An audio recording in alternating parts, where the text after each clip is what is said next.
एक लड़का स्टेशन पर चाय बेच रहा था। उसी वक्त एक ट्रेन आकर के रुकती है और वो ट्रेन में घुस जाता है और अपनी चाय बेचने लगता है। तभी बोगी में से एक लड़की की आवाज़ आती है कि भाई साहब एक चाय हमको भी दे दो। तब वो लड़का पीछे मुड़ करके देखता है और उस लड़की के पास पहुंच करके चाय उसे देने लगता है। तभी उस लड़के की नज़र चाय देते वक्त उस लड़की के चेहरे पर पड़ जाती है और लड़की की नज़र चाय वाले पर पड़ जाती है। तो एक दूसरे को देख करके हक्के बक्के रह जाते हैं और एकदम से चौंक जाते हैं। फिर वो एक दूसरे के गले लिपट करके इस तरह से रोने लगते हैं कि वहाँ जो भी यात्री उस बोगी में बैठे होते हैं वो सभी अचंभे में पड़ जाते हैं कि आखिर ये लड़की इस चाय वाले के गले लग करके क्यों रोने लगी थी। ये पूरी सच्चाई आज हम आपको इस वीडियो के माध्यम से बताएंगे। इसलिए आपसे निवेदन है कि आप अगर हमारे चैनल पर पहली बार आए हैं तो प्लीज़ हमारे चैनल को सब्सक्राइब कर लें, और जिन भाइयों ने हमारे चैनल को सब्सक्राइब कर लिया है उनका दिल से बहुत बहुत धन्यवाद। नमस्कार, प्रणाम, मैं हूँ रितेश कुमार। दरअसल आज की जो सच्ची कहानी मैं आपको बताने जा रहा हूँ ये देहरादून स्टेशन की है। देहरादून स्टेशन पर एक लड़का जिसके पिताजी चाय और ब्रेड पकौड़े की दुकान लगाया करते थे, वो लड़का पढ़ने के लिए जाया करता था। घर परिवार की इतनी अच्छी स्थिति नहीं थी, लेकिन वो अपने स्टेशन पर चाय और ब्रेड पकौड़ा जो भी सामान था उसे बेच करके अपने परिवार की जीविका चलाते थे। और उनका एक लड़का था जिसका नाम दिनेश था। दिनेश स्कूल में पढ़ने के लिए जाया करता था। इंटर करने के बाद में दिनेश के पिताजी कहते हैं कि बेटा अब आर्थिक स्थिति सही नहीं है, अब हम आगे तुम्हें नहीं पढ़ा पाएंगे और हमारे शरीर भी अब काम नहीं कर रहा है, हमारे शरीर अब उतना साथ नहीं दे रहा है। तभी वो दिनेश पढ़ाई छोड़ देता है और अपने पिता का हाथ बटाने लगता है और अच्छी तरह से वो पैसा पैदा करने लगता है।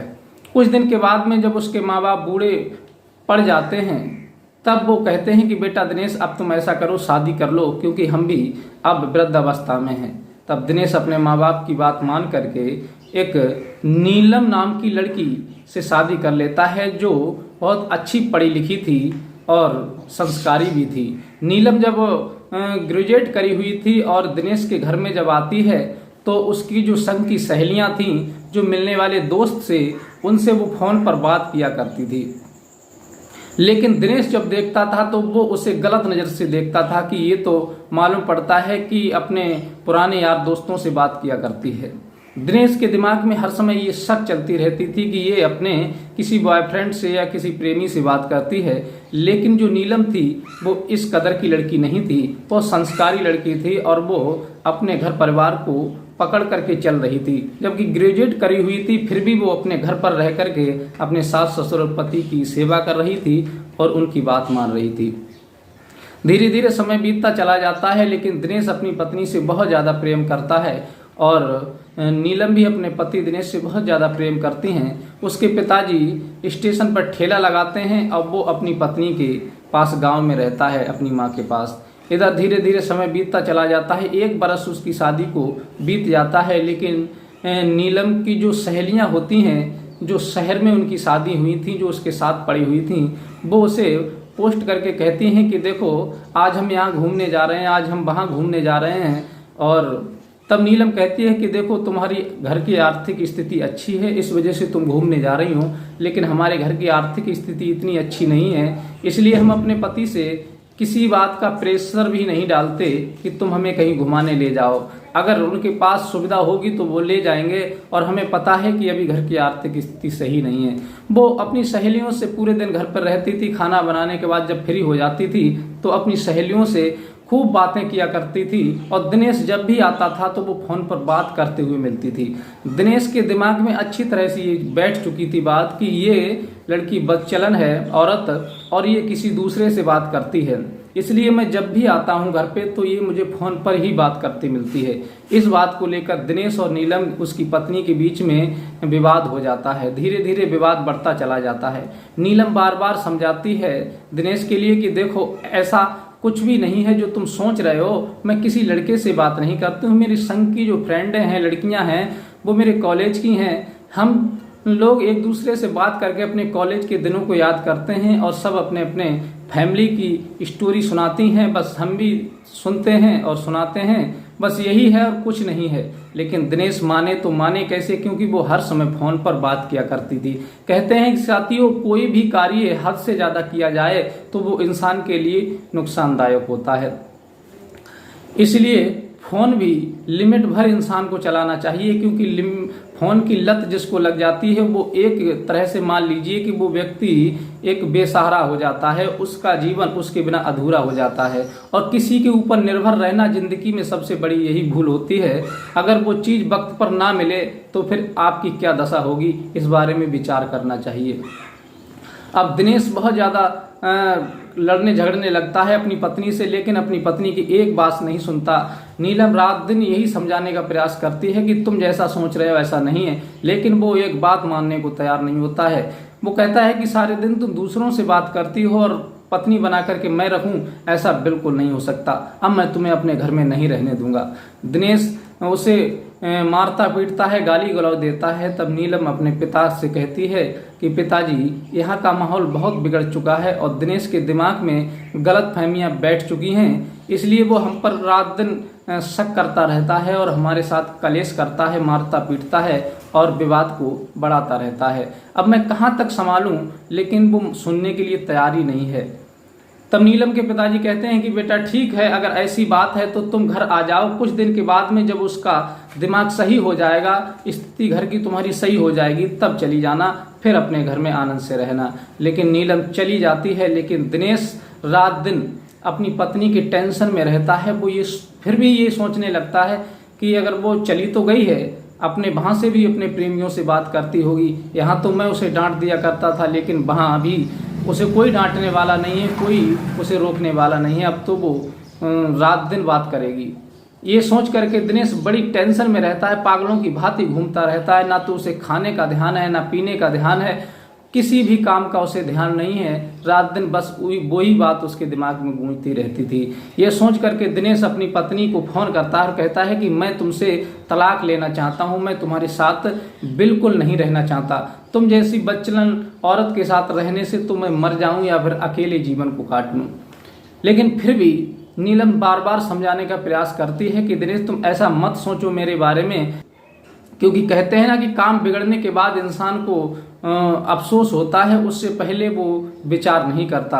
और तुम भी आज मुझे तलाक देने की बात कर रहे हो। अगर एक दिन तुमको बुद्धि आएगी और तुम्हारा दिमाग ठिकाने पर आएगा तो तुम भी मुझे याद करके पछताओगे, रोओगे। लेकिन दिनेश एक भी बात मानने को तैयार नहीं होता है। कहते हैं ना कि विनाश काले विपरीत बुद्धि, जिस व्यक्ति के दिन बुरे आ जाते हैं उस व्यक्ति के लिए अच्छी सीख भी बुरी लगने लगती है। इसलिए दिनेश किसी की बात नहीं मानता और रात दिन बस इसी टेंशन में रहता है, अपनी पत्नी से तलाक ले लेता है। अब वो बहुत ज़्यादा टेंशन में पड़ जाती है और टेंशन में पड़ने के बाद अब वो सोचती है कि अब मैं क्या करूं, मेरे पति ने मुझसे तलाक ले लिया है, अपने पिता के घर रह करके मैं ऐसे कब तक पड़ी रहूंगी।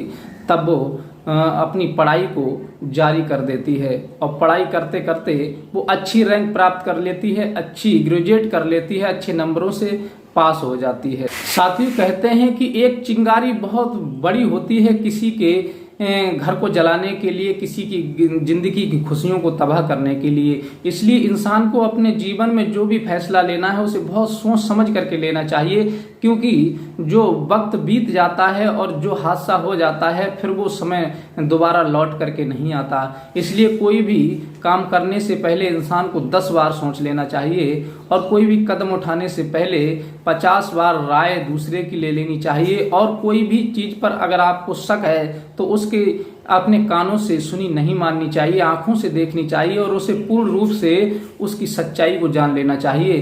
तभी अपने जीवन में कोई बड़ा कदम उठाएं। अन्यथा कहते हैं कि फिर पछताए होत का, जब चिड़ियां चुन गई खेत, बाद में पछताने से कुछ नहीं होता है। दिनेश ने भी ऐसा ही किया। दिनेश ने किसी की बात नहीं मानी, ना तो अपने सास ससुर की बात मानी, ना अपनी पत्नी की बात मानी, ना अपने माँ की बात मानी, क्योंकि उसके सर पर भूत सवार था कि हमारी पत्नी गलत है, लेकिन ऐसा कुछ नहीं था। इसलिए गलत फहमियाँ इंसान के जीवन में जब आ जाती हैं तो उसकी हंसती खेलती जिंदगी तबाह हो जाती है और पति पत्नी का जो प्रेम होता है, जो बसा बसाया घर होता है, वो उजड़ जाता है। इसलिए जहाँ तक हो सके तहाँ तक समझदारी से काम लीजिए और गलत फहमियों को अपने अंदर न पलने दीजिए। अब इधर जो नीलम थी वो अपने मायके चली जाती है, माँ बाप के घर रह करके अच्छी तरह से पढ़ाई तो करने लगती है, लेकिन धीरे धीरे 3 सालें बीत जाती हैं और 3 साल के बाद में वो यूपीएससी की तैयारी करने लगती है। सोचती है कि मैं ऐसे घर पर कब तक पड़ी रहूँगी, माँ बाप का बोझ बनी रहूँगी, क्योंकि घर में और भी मेरी बहनें शादी के लिए हैं, उनकी शादी भी माँ बाप को करनी है कि वो मेरा पालन पोषण करेंगे या मेरी पढ़ाई करेंगे। तब वो अच्छी तरह से यूपीएससी की तैयारी करती है और भगवान की कृपा उस पर हो जाती है, उसका किस्मत उसका साथ दे देती है। तब वो एसडीएम पद पर नियुक्त हो जाती है। एसडीएम पद पर नियुक्त होने के बाद वो दिल्ली किसी काम से अपनी मीटिंग से जा रही थी, तो उसने सोचा कि चलो हम ट्रेन से ही चले जाते हैं। तब वो स्टेशन पर जाकर के बैठ जाती है और स्टेशन पर जाकर के ट्रेन का इंतजार करने लगती है। वहीं पर दिनेश जो था चाय बेच रहा था। इधर ट्रेन का इंतजार नीलम कर रही थी कि ट्रेन आए और मैं उसमें बैठ करके दिल्ली के लिए रवाना हो जाऊं, लेकिन स्टेशन पर दिनेश चाय बेच रहा था। तभी कुछ देर के बाद में ट्रेन वहां आ जाती है और नीलम ट्रेन में सवार हो जाती है और दिनेश वो भी उसी ट्रेन में चढ़ जाता है और बोगियों में आवाज़ लगाने लगता है कि चाय ले लो चाय। तभी पीछे से उसके आवाज़ आती है कि भाई साहब एक चाय हमको भी दे दो। जब वो आवाज़ सुनता है तब वो पीछे लौट करके जाता है और उस लड़की को चाय देने लगता है। तब उसकी नज़र उस लड़की पर पड़ जाती है जो उसी की पत्नी थी नीलम, जो एसडीएम बनने के बाद दिल्ली जा रही थी। जब उसको देखता है तो वो एकदम से हक्का बक्का रह जाता है और आंखों में आंसू भर लाता है। और वो भी नीलम जब अपने पति को इस हालत में देखती है कि स्टेशन पर चाय बेच रहे हैं और इनकी ऐसी स्थिति कैसे हो गई, तो वो बहुत ज़्यादा दुखी हो जाती है और चाय पीना तो भूल जाती है, हक्की भक्की रह जाती है और आंखों से आंसू टपकने लगते हैं और कहती है कि अब मैं दिल्ली तो बाद में जाऊंगी, कि पहले तुम इस ट्रेन से नीचे उतर करके आओ। तब वो नीलम ट्रेन से नीचे उतर करके आती है और दिनेश को भी अपने साथ ले जा करके एक सीट पर बैठ जाती हैं जो वहाँ बेंचें बड़ी होती हैं और फिर आंखों में आंसू भर करके बड़े उदास मन से कहती है कि दिनेश, ये बताओ कि तुम पर ऐसी कौन सी परिस्थिति आ गई, ऐसी कौन सी दिक्कत आ गई जो तुम आज स्टेशन पर चाय बेच रहे हो? आखिर बात क्या है? परिवार में सब सही तो हैं? नीलम की बात सुनकर के दिनेश रोने लगता है और कहने लगता है कि क्या बताएं, तुम्हारे जाने के बाद पिता की तबीयत खराब हो गई और मैंने उनका बहुत इलाज कराया, सारा पैसा बर्बाद हो गया उसमें, लेकिन वो ठीक नहीं हुए, उनकी मृत्यु हो गई है। केवल माँ बची है, वो घर पर रहती है और उनकी जगह पर मैं उनकी जो ठेला था, जो ब्रेड पकौड़े का ठेला था, वो मैं चलाता हूँ और चाय बेचता हूँ। अब मैंने माँ के लिए ठेले पर बिठा दिया है, वो ये ब्रेड पकौड़ा चाय बना देती है और मैं ट्रेन में जाकर के चाय बेचता हूँ। बस इस तरह से हमारी जीविका चल रही है। लेकिन तुम बताओ, तुम ट्रेन में बैठ कर के कहाँ जा रही हो? तुम्हारे परिवार में सब कैसे हैं? नीलम कहती है हमारे परिवार में तो सब सही हैं, लेकिन मैं एक एसडीएम बन चुकी हूँ और मैं किसी काम से दिल्ली जा रही हूँ, मेरी अर्जेंट मीटिंग है। जब ये बात सुनता है दिनेश तो एकदम से चौंक जाता है, एकदम से सोचने लगता है कि ये तो डीएम बन चुकी हैं और मैं एक चाय बेचने वाला हूँ, भला हमारी और इनकी बराबरी कैसे हो सकती है? तभी वो नीलम कहती हैं कि चलो कोई बात नहीं, तुम अपनी माँ से हमें एक बार मिलवा दो, उसके बाद मैं दिल्ली जाऊँगी। दिनेश उन्हें लेकर के अपनी पत्नी नीलम को अपनी माँ के पास जब पहुँचता है तो वो दौड़ करके अपनी सास के पैर छू लेती हैं और उसकी सास अपनी बहू नीलम के लिए गले से लगा लेती हैं और रोने लगती हैं। कहती हैं कि बहू, तुम हमें छोड़ करके कहाँ चली गई थी? तुम्हारे जाने के बाद हम पर मुसीबत का पहाड़ टूट गया था और तुम देख रही हो तुम्हारे ससुर का देहांत हो चुका है और मैं इस हालत में इस ठेले पर बैठ करके ब्रेड समोसा बना रही हूँ, चाय बना रही हूँ और हमारा लड़का है, तुम्हारा पति, वो चाय बेच रहा है, तब हमारा गुजारा हो रहा है। हमारी स्थिति बहुत ज़्यादा खराब हो रही है और तुम यहाँ कैसे आ गई? तब नीलम कहती है कि माँ जी, मैं एक एसडीएम बन चुकी हूँ, अब तुम चिंता मत करो, सारी समस्या का समाधान हो जाएगा। मैं किसी काम से दिल्ली जा रही हूँ और दिल्ली से लौटते समय मैं तुम्हारे पास आऊँगी और सारी समस्या का समाधान कर दूँगी। फिर ये सारी बातें होने के बाद में वो दिल्ली के लिए रवाना हो जाती है और 5 दिन के बाद जब लौट करके उसी स्टेशन पर उतरती है तो देखती है उसकी जो सासू माँ थी वो ठेले पर बैठ करके ब्रेड समोसा बना रही थी। पति है नीलम का, वो स्टेशन पर घूम घूम करके चाय ब्रेड समोसा बेच रहा है। तभी वो अपने पति को बुलाती हैं और कहती हैं कि अब ऐसा करो कि तुम लोगों ने बहुत परेशानी उठा ली और अब घर चलो। तब दिनेश कहता है कि घर हम कैसे जा सकते हैं, घर पर हमारे कुछ नहीं है, हमारी तो यही रोजी रोटी है, इसी से गुजर बसर हो रही है। तब नीलम कहती है कि तुम परेशान मत हो, अब मैं भी तुम्हारे साथ रहूंगी और तुम्हारी सारी समस्याओं का समाधान हो जाएगा। तब दिनेश रोने लगता है, कहने लगता है कि आखिर तुम एसडीएम बन चुकी हो और मैं एक मामूली चाय बेचने वाला, हम तुम्हारे साथ कैसे रह सकते हैं। और दूसरी बात, हमने तुम्हारे ऊपर इतनी शक की थी और तुम्हें इतना प्रताड़ित किया था, परेशान किया था और तुम्हें घर से निकाल दिया था, फिर भी तुम हमारे साथ रहने के लिए तैयार हो। नीलम कहती है ये तो वक्त वक्त की बात है, हर पति का ये फर्ज होता है अपनी पत्नी पर निगाह रखना, उस पर शक करना और उसके बारे में विचार करना। बस तुम्हारी कोई गलती नहीं थी, ये गलती थी कि तुमने सच्चाई को नहीं जाना, केवल झूठी बातों पर विश्वास किया। लेकिन ऐसा नहीं है, अब तुम निश्चिंत होकर के हमारे साथ चलो और हम अपना जीवन पुनः शुरू करना चाहते हैं। अब नीलम अपने पति को लेकर के अपने गांव चली जाती है और फिर जहां उसकी ड्यूटी लगी थी वहां अपने रेंट पर रूम लेकर के अपने पति को और सास को रखती है और अपनी ड्यूटी करती है और अच्छी तरह से अपनी जीविका चलाने लगती है। तो साथियों, ये कहानी आपको कैसी लगी, अपनी राय हमें कमेंट में ज़रूर बताएं और आप किस जिला से हैं, क्या आपका नाम है, ये भी ज़रूर लिखें, जिससे मैं अगली आने वाली वीडियो में आपका नाम ले सकूं। अगर आपको कहानी पसंद आई हो तो अपने यार दोस्तों को भी शेयर करें और मिलते हैं इसी प्रकार की कोई नई सच्ची ज्ञानवर्धक कहानी के साथ। तब तक के लिए नमस्कार।